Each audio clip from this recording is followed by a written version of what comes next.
Thanks, Right. Janice. Thanks, Janice. Okay, it's 43 minutes after the top of the hour. The next story is something that you never expect to see. Disturbing video that's showing two nursing home aides apparently taunting a 91-year-old resident who's suffering from dementia. You can see here one of the aides repeatedly putting a hospital gown on top of Margaret Collins as she swats it away. The other aide is recording it with the caption, "Margaret hates gowns." The two aides were fired and charged with misdemeanor disorderly conduct. Now Collins' family is suing the home and staffers. Joining us now is Margaret Collins' daughter, Joan Beebole, and the Collins family attorney, Margaret Battersby Black. Thank you very much for being here this morning. Joan, disturbing to watch. I can't imagine what it was like to see yourself. First of all, how did this come out? How did you learn of this? A former employee of the nursing home saw the video and reached out to our family, and my brother sent it to all of us. What did the former employee say? Did that employee leave because things like this happen all the time?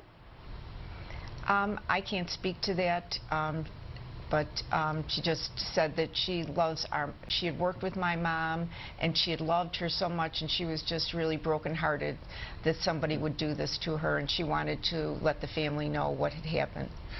Joan, my mother is a senior, and I got to tell you, when I saw this video, I became unglued. I mean, I would be on the next airplane down there. How did this make you feel? When I saw it, it was total disbelief. You know, you're just trying to wrap your arms around what happened, and you know, you're disgusted by it, and then you're almost in a panic. What do you do next to protect her? We're at a place, at a nursing home, where she thought that she was absolutely safe. Margaret, as an attorney, what do you do next? Well, the family wanted answers, and unfortunately, when the nursing home was given the opportunity to investigate this, they determined there was no findings of abuse or neglect. It wasn't until the family and the police got involved that this was brought to light, and we finally got the CNAs to admit that this is what they had done and that they didn't have her permission to do it. So we're bringing this lawsuit to create awareness that this kind of thing goes on. I mean, just imagine that you place your trust in a place like this for your 91-year-old mother, grandmother, great-grandmother, and these CNAs befriended her, earned her trust, and then they violated that trust. Imagine what was happening when the cameras were off, if this is what they're broadcasting. Yeah, I can't believe they didn't have the wherewithal to know not to do that, but then they posted it. It's almost like they thought what they were doing was okay. What's your advice, Joan, to folks, all of us, you know, are facing similar situations? We hear stories like this. What's your advice to people that are watching, that are debating whether or not they're going to put their parent in a home? You have to be vigilant. Joan will say, and this family was vigilant. They were there all the time, and this still happened to them. So you have to wonder for those folks who don't have advocates and family members. And to all the nursing home staff out there, if you see something like this, it's not okay. You have to say something.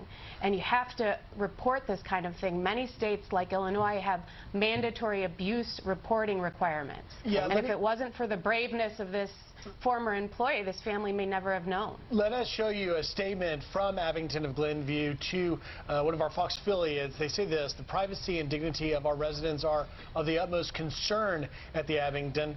Recently, 2 employees were immediately terminated when it was determined that they violated our standards and policies. Joan, I want to ask you very pointedly, is that sufficient, that statement, to you? No, I mean, they didn't act swiftly. They were slow to react. It was a very cool reception. They really weren't, in my opinion, interested in my mom's welfare or the impact that this act had on her. And I would like to say, it's my opinion that this is probably not the first time that this has happened. Joan, how do you regain trust? I mean, how does this impact on your family and moving forward? Well, you know, you're always damaged by it, you know, and, you know, we did move our mom as soon as we could find a place that met her needs. And, but still to this day, you know, you just feel like she has been forever impacted by this. It was a terrible thing to have to move her at that age. to a new facility. Yes. So how is she now? How is she doing?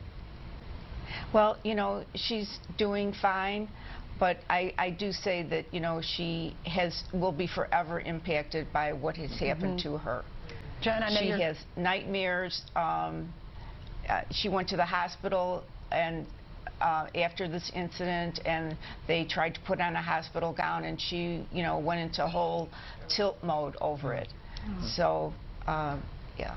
Joan, I'm so sorry. I know you're already dealing with so much. It's hard to have our parents get older and have bad health. So God bless you. We'll say a little prayer for your mom. Wish her our best. Thank you, both of you, Joan and Margaret, for being on with us. Thank you for speaking up, because this shouldn't happen anywhere, not in Illinois or any other place in the country. Thanks for covering this. You're welcome. Thank you.